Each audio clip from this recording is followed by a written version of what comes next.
Hi hello friends, welcome to GB healthy foods. இன்றைக்கி நம்ம ஒரு சூப்பரான வீடியோ தான் பார்க்க போகிறோம். என்ன பார்க்க போகிறோம், இறால் குழம்பு எப்படி சூப்பராக சிம்பிளாக டேஸ்டியாக வைக்கிறது அப்படின்னு பார்க்க போகிறோம். முதல்ல நம்ம மண் சட்டியை வச்சுட்டு அதில் எண்ணெய் ஊற்றிட்டு அதுக்கப்புறம் கொஞ்சமாக கடுகு சேர்த்துப்போம். கடுகு சேர்த்துட்டு வெந்தயமும் கூடவே சேர்த்துக்கங்க. புளியை குழம்பு வைக்கிறதுக்கு 1 மணி நேரத்துக்கு முன்னாடி ஊற வச்சுருங்க. இப்போ நான் இறால் குழம்பு வைக்க இறாலும் அதோட தலையும் தான் எடுத்திருக்கேன். அதுக்கப்புறம் பூண்டை வந்து நசுக்கி போட்டுக்குங்க, அப்போ தான் வாசனையாக இருக்கும். அப்புறம் ஒரு 2 வெங்காயம், அது கூடயே ஒரு உருளைக்கிழங்கு சேர்த்துக்குங்க, அதுவும் ரொம்ப டேஸ்ட்டாக இருக்கும்.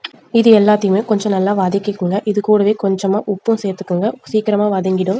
இப்போ நாம புளியை ஒரு மணி நேரத்துக்கு முன்னாடியே ஊற வச்சுட்டு அதை இப்போ நல்லா கரைச்சி அதை நல்லா வடிகட்டிடுங்க.